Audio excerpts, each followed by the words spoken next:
Welcome to the Geek Easy, fellow geeks. Open a beverage of your choice, because today we will be doing yet another episode of Incredible Independence. This will be number 8. Today we will be doing another Oni Press book called Jill and the Killers, number 1. It is written by Olivia Cortero Biggs, illustrated by Roberta Ingranata, colored by Warnia K.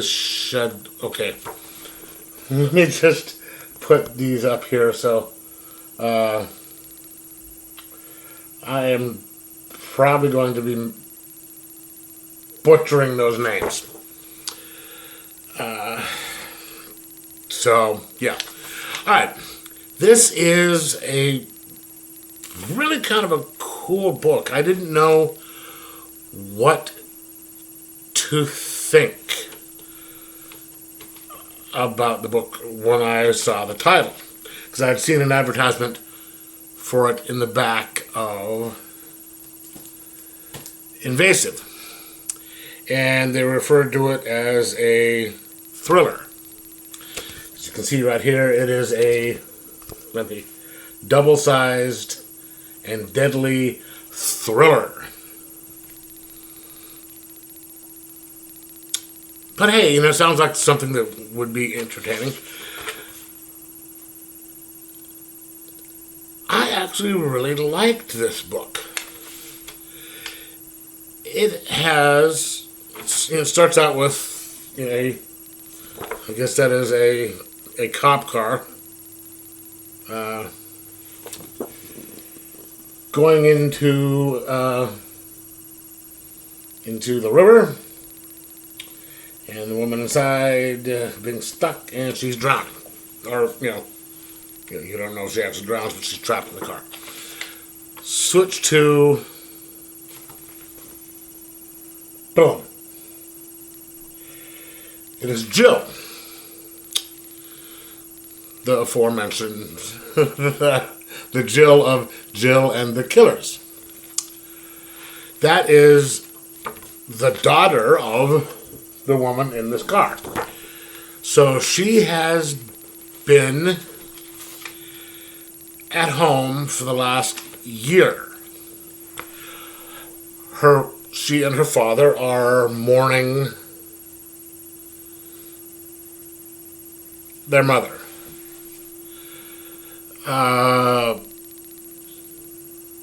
The father thinks that the mother is missing, and Jill is under the impression that she is dead. So there's a tiny bit of a bone of contention between the two of them. That they think there's a difference. That they have a difference of opinion on what happened to the mother, because obviously after a year they still don't know, right? But she has been out of school for a year, just as kind of a grieving process, and she is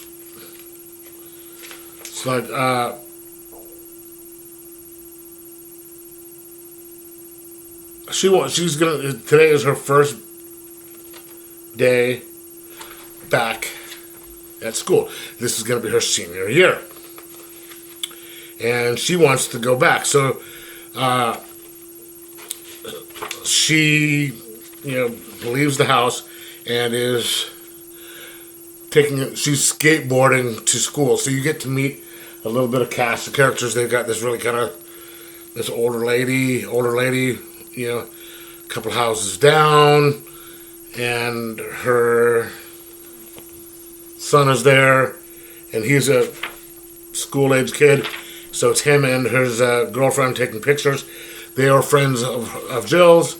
You meet a lot of her other friends, and there's some of them are really happens here. There's this other girl who you could tell was Jill's kind of best friend at before this happened, who is mad at her because Jill kind of shut her out. She's just been this whole year she didn't talk to her friend. She was there, and so she's like, I wanted to help you. You're my best friend. You didn't. You shut me out. You wanted to.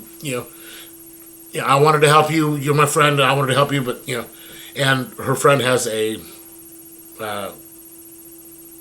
missing leg from, I think it's the right leg, from the knee down. And so Jill, she's trying to, when she gets to school, she's feeling left out because all of her friends have,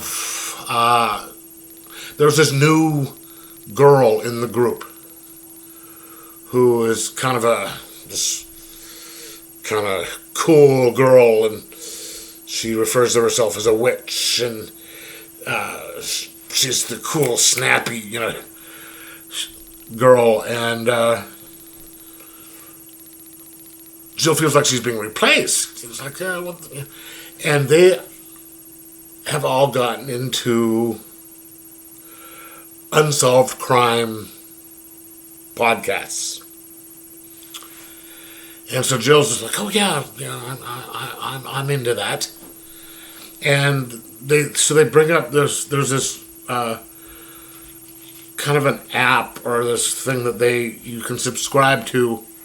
You've heard of like a mystery box or a something like that where you pay a subscription and you get certain things in the mail every month, right?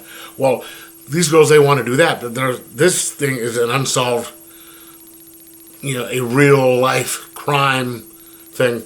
And what this one does is they tailor it to the person who orders. So let's say I order one, and you, the watcher, orders one. Mine's going to be different than yours because it's going to tailor it to me for here in Anchorage and you for wherever you live. And so she's like, oh, I but they couldn't get it, so she's just like, oh, let me, I'll get it. And she talks her dad into it. It's $200 to subscribe. And she didn't realize that when she volunteered, so she has to talk to her dad about it. And I guess she guilts him into it, and he's, does it to help get things better between her. And like the next day, this bag shows up on her doorstep. She's like, wow, that's quick. And there's all these files, copies of files from the police about some kids from her school who disappeared 5 years apart to the day. So, because one was 10 years, previously. The last one was 5 years previous. And there's like connections between the two of them. Aside from it was the same day and pretty much the same time in the afternoon. They went to the same school as the girls. They disappeared on the same day. And so, there's a connection. I think somehow this one place connected them. So they go to try and investigate. And, so she's got her friend, the dark-haired one, tells her that she doesn't want to do it at first, but then when when they bring it up, she's like, oh yeah, I want to go. See, here's the box. It says J, it looks like it says Jill right there, right? But it turns out a little later that doesn't actually mean Jill. And so they go and they look into all this stuff and investigate this warehouse.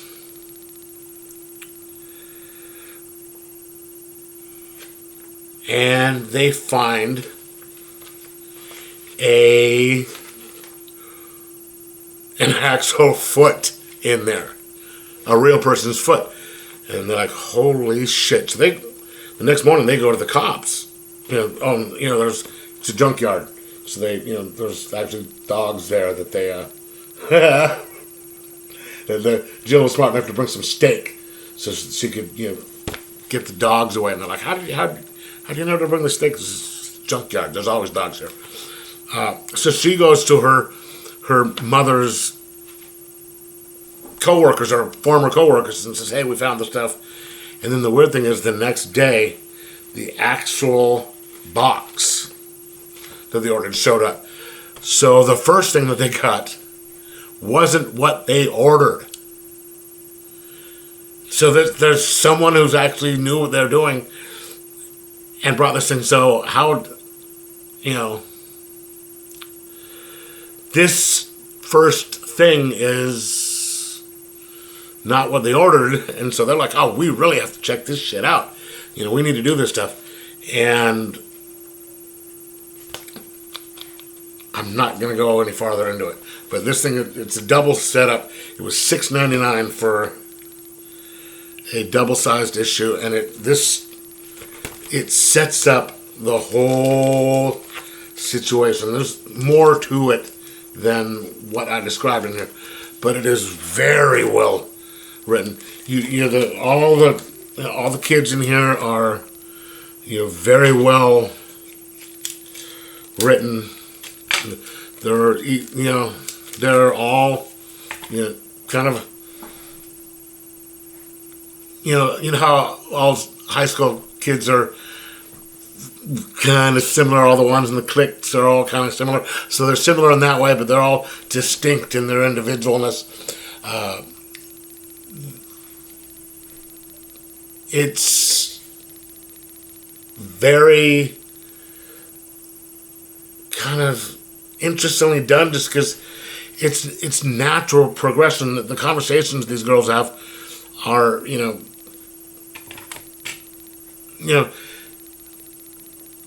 like with your friends, you're going to be conversations are going to be different when you have the whole group, and then there's going to be a little bit of a, like saying your best friend that you're having problems with, it's going to be a little different there, and that's how the writing is in here. It's so distinct and it just kind of flows, and everything. You're just like, all right, and you're really just pulled into this world before you even realize what's going on, and and you're just as surprised as to some of the stuff that happens as the girls are.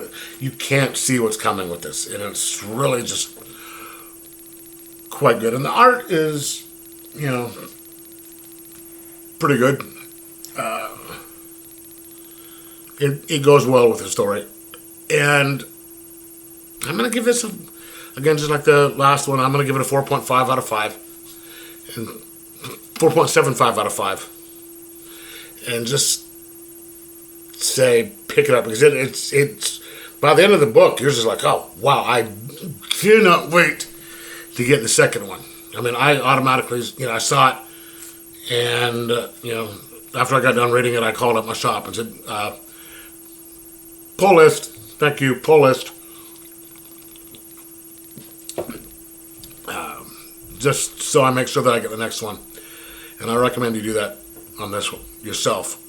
Pull list it, read it, because you will enjoy the hell out of it, just like I did. So I'm going to recommend it, give it a 4.75 out of 5, and say,